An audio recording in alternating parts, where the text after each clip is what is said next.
Hi everyone, welcome back to my channel. Today is just gonna be me gushing about my favorite books of 2019. If you hear shots in the background, it's just fireworks, don't worry. But before we get into like my top books, my top picks, favorite books of 2019, I just want to do a little recap of my reading year. 2019 is the year that I rediscovered my love for reading. In 2017 and 2018 I completely lost my reading spunk and I barely read any books. But this year I found back that joy. I read a lot on the train, during the summer in the sun, and for some reason I managed to read more than I have ever read this year. I read a total of 40 books, and to a lot of people that may not seem a lot, but for me it's a personal record. Now let's take a look at some stats. This year I read 11 young adult books. It's a little less than usual, but you'll see that YA books take a very prominent place in my favorites list. Then I read 5 middle grade books. Then I also read 17 adult books. This year I really tried to read some classics, and a few of which actually made the list. And a new genre of books that I've been loving lately is non-fiction, of which I read 7 this year. And here you can see my average rating, and all mostly around the 3-star mark, which is great because for me 3 stars is like an average rating that says I liked it. If you've seen my last video, you know that I'm trying to buy a little fewer books. But let's see how I actually did the past year. In 2019, I acquired 19 books. I also read pretty much all of the books that I acquired this year, so that's great. Nothing is added to my TBR this year. 2019 was the year that I rediscovered the library. I underestimated how many great books my library actually has, and how nice it is to take home a book and not feel pressure to enjoy or finish it because I didn't spend any money on it. If I didn't like it, I can just return it. It's also a super nostalgic place to me because I used to go there a lot as a child. 11 of the books that I read this year were from the library. I really hope that number will be higher next year.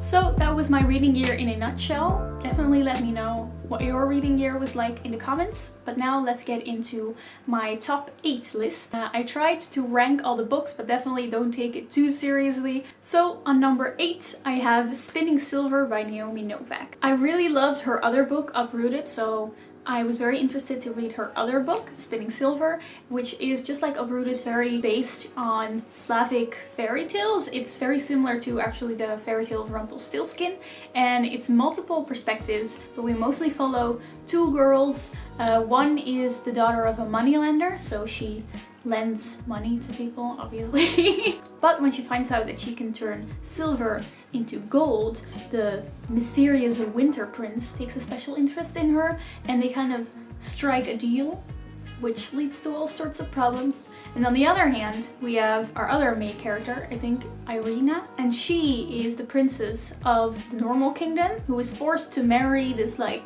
terrible person, and all sorts of random things happen. It's basically a fairy tale of 2 women who are in charge of 2 kingdoms, and slowly but surely their stories interact, and I mostly just loved it because of the world that it takes place in. It's very wintry. It's a perfect winter read. Like, I recommend if you're gonna pick it up now. I really loved reading a book with female characters that were very complex and very well thought out. No bland characters anywhere here.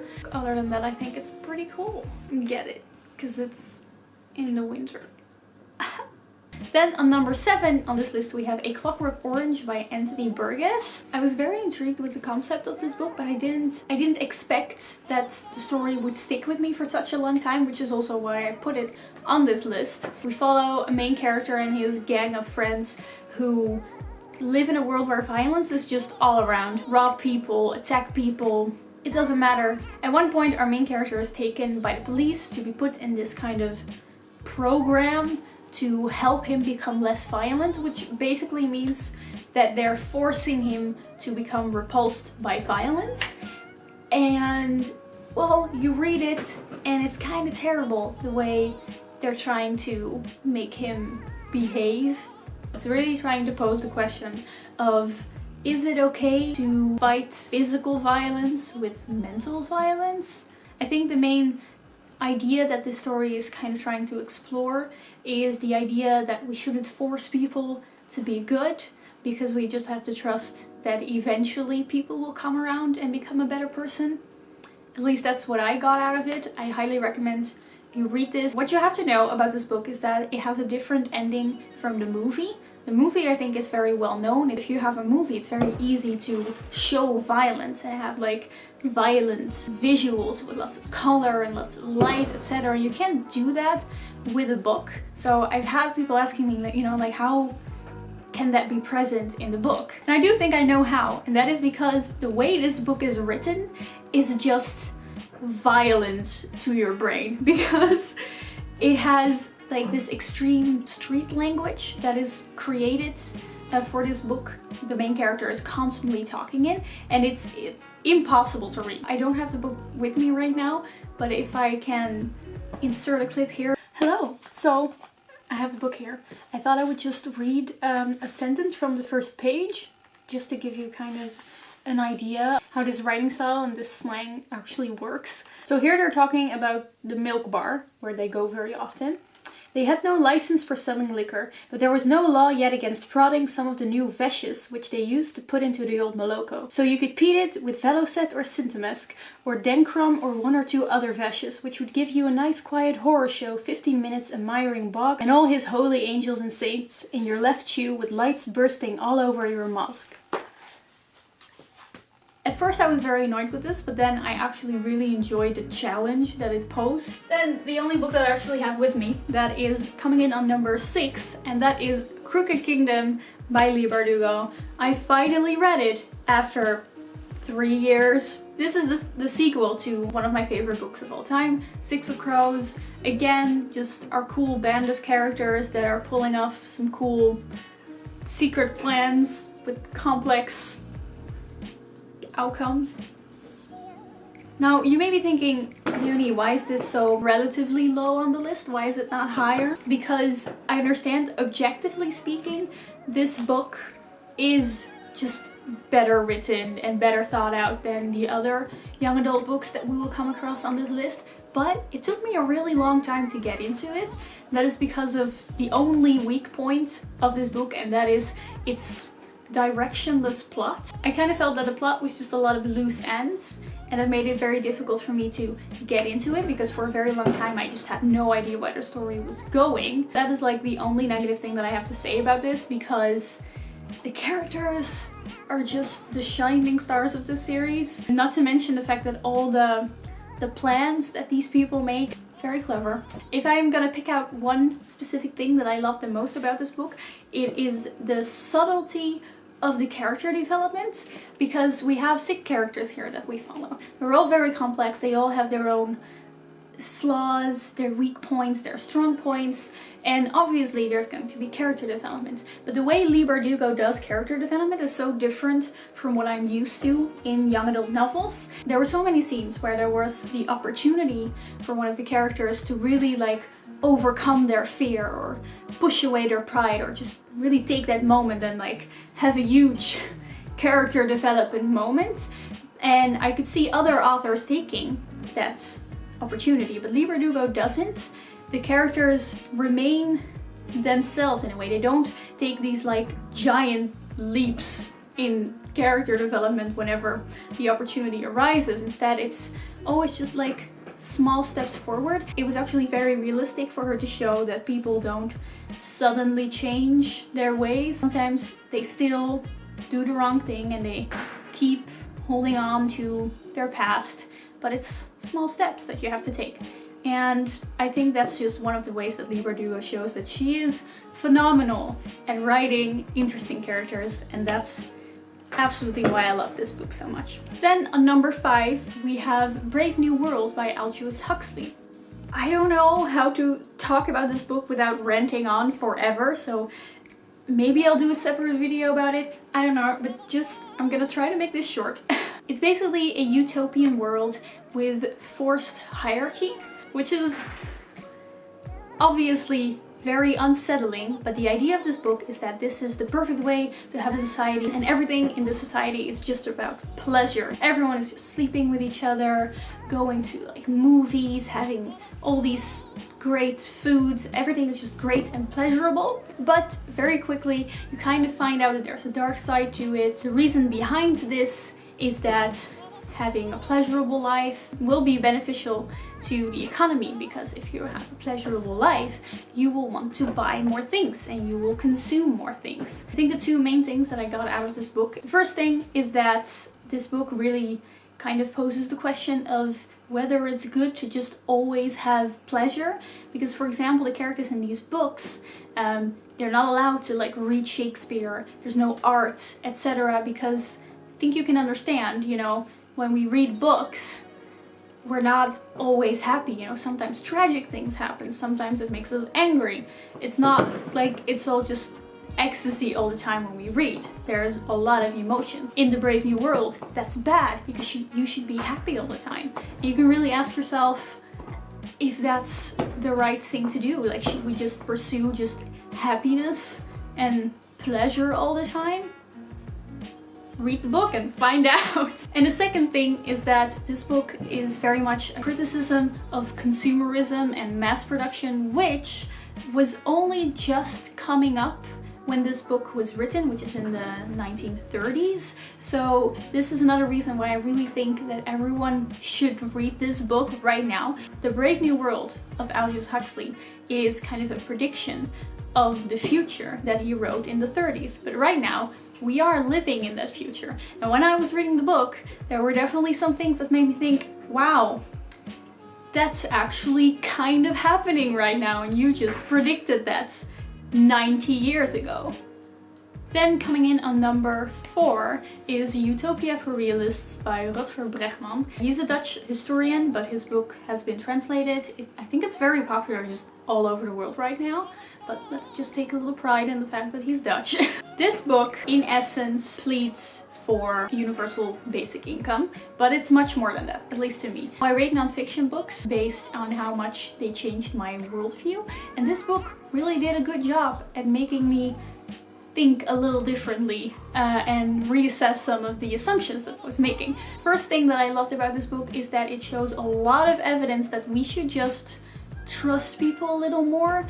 You know, when people hear about universal basic income, usually the gut reaction, mine as well, is, you know, that's gonna fail because people are just gonna be lazy. And he shows with a lot of evidence from a lot of studies that people actually do pretty great things and really help themselves and each other if you just give them some money.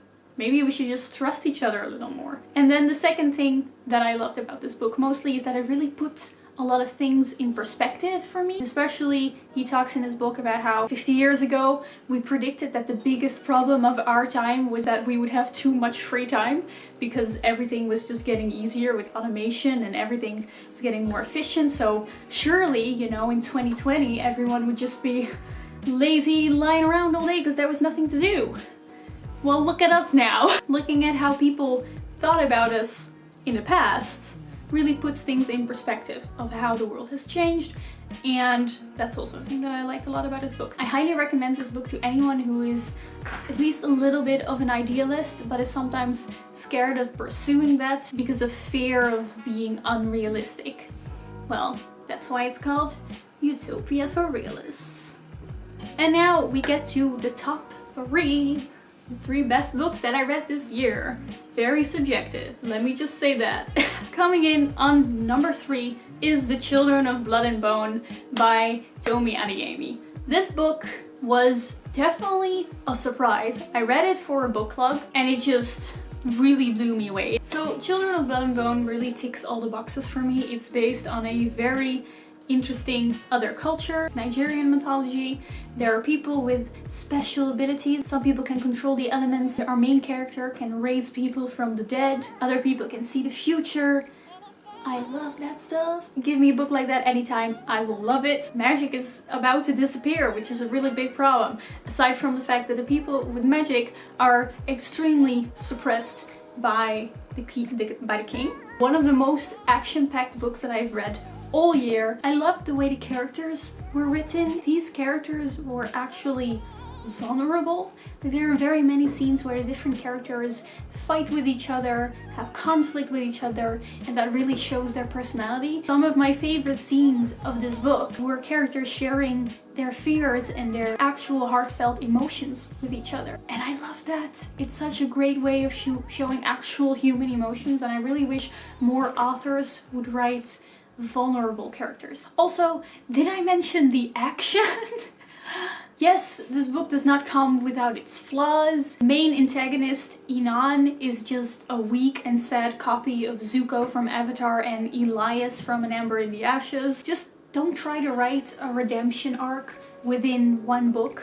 Actually, no, even less than that, because after half of the book, Inan already had to have redeemed himself, so he could enter the most rushed romantic subplot that I have ever read. But the positives very heavily outweigh the negatives for this book for me, and that is why it's on this list. Hello, just barging in from the future because I forgot to mention something that I do really want to say. So this book, just like many other YA series, is about oppression, but please don't just dismiss that storyline as a cliche, because this series is actually written by an author who is Nigerian herself, and you can really tell that she used a lot of her own experience and emotion to write this story. I have personally never read a book about oppressed fantasy characters that really made me understand the gravity and the pain of the situation so well. And that's another reason that I highly recommend this book. Because in this book, oppression is not just like a cute plotline that will add some drama to the story. It's a theme that will make the reader think and help develop some empathy. Then we're coming to the runner-up. Actually, it's an entire series that I'm putting on number 2. And that is maybe a little bit of a surprise, but that is the Rebel of the Sands series by Elwyn Hamilton. This is again fantasy story, as I like them. Technically, I read the first book in this series, Rebel of the Sands, in 2018 and not 2019, but that's okay because I actually thought the first book was not as strong. It was especially the second and the third book that I absolutely loved. Are these books literary masterpieces? No. Are the characters deep pools of complexity? No. But did this book just completely rekindle my love for young adult books? Hell yes. Oh yes, I started these books at the end of 2018, at the beginning of this year. It was the first YA book that I had read in maybe a year, and I absolutely just fell in love with the genre again. I just realized how fun it can be, how action-packed. I love how the story takes place in a Middle Eastern environment. Yes, this is again a story about a girl who finds out, really awesome girl by the way, who like shoots guns and stuff, but it's again about a girl who finds out she's special in some way. There's a rebellion, but stop, no, don't. Let me explain. It's not as bad as you think, okay? Because I really think that this book did it extremely well. What I loved is that in this rebellion story, the main character is not the axis of the rebellion. She's just another player in this grand revolution. It's not supposed to be about having this one hero, but actually it's about like a team effort, being part of a whole, which really is what this series is about. This is one of the best renderings of writing a girl who finds out that she is special that I've ever read, and I can't explain why. So you just have to read the book itself, because you know, it takes a little spin. It's a little more original than what you're used to. I can honestly not be any more articulate about this book other than that it's just so much fun. This entire series, so much fun. Also, the covers are really pretty. Then we come to the number 1. This is gonna be a little controversial, I think, because I really feel like a lot of people were super disappointed by this book.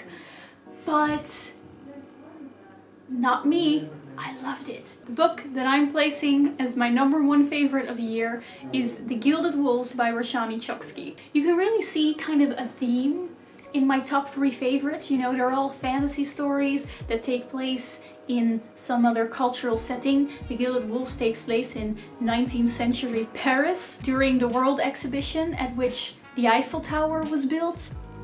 And all these stories involve people with magical abilities, X-Men style. The biggest complaint that I've heard about this book is that people thought it was too complex and that the magic system didn't really make a lot of sense.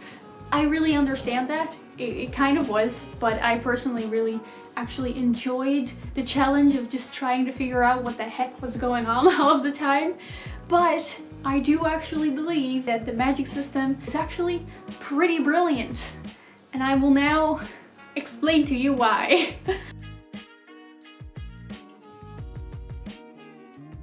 In essence, The Gilded Wolves really is a story about the juxtaposition between science and technology on the one hand, and then mythology and magic and the humanities on the other hand. We can already see this in the plot. It's a heist story. Our band of main characters actually go on this journey to find an object that holds the truth about everything. And in order to do so, they have to solve all sorts of riddles and do all these kind of puzzles that mostly involve a lot of mythology. And not just one kind of mythology, it combines mythology from all over the world. Like we have the Eye of Horus from Egypt, we get to see some Indian mythology and all sorts of other things. And then on the other hand, there are a lot of riddles that have to do with mathematics. And the main characters really need to have knowledge on both things in order to solve all the riddles. Then we also see this juxtaposition in the characters. We get 6 main characters who are all, you know, pretty interesting to a certain extent. The sad thing about this book is that the main character, Severin, is also the least interesting of all of the characters. But what I think is most important, that each one of these characters really holds the promise of becoming more and more complex with each book. Now, 2 of the main characters really reflect this juxtaposition as well. These also happen to be my 2 favorite characters. On the one hand, we have Sophia, who is extremely brilliant with mathematics and numbers. And on the other hand, we have Henrique, who is an absolute history buff and is just an absolute genius in the field of humanities. And at first they really don't get along because of their differences, but there's definitely a hint of a budding romance between the 2. I will get really angry if they don't get together. And that also reflects the coming together of the science on one hand and history and mythology on the other hand. Now, the reason that the magic system is actually very well thought out, in my opinion, is because it reflects this juxtaposition between science and magic. So the easiest way to summarize the magic system in The Gilded Wolves is that people can put magic and hold control over material things in the world, still magic into like a statue to make it work like a surveillance camera, or you can extract memories and things from objects. Basically, how I would describe it is the way these people use magic is the same way we use technology. They hold the same function. It's almost as if magic and science are coming together. So that was my maybe way too deep analysis of The Gilded Wolves. I personally am a huge fan, on the one hand, of like science and biology and stuff, but on the other hand I also really love mythology and fairy tales and books and stories. So this book just combines those 2 interests of mine perfectly. So that was my top 8 favorite books of 2019. A lot of surprises in there, I think. Please let me know what your favorite book was of the year and how your reading year was. I really hope you enjoyed this video. Sorry if I went on for a little bit too long. I wish you all a very happy 2020 and hopefully I will see you soon. Bye!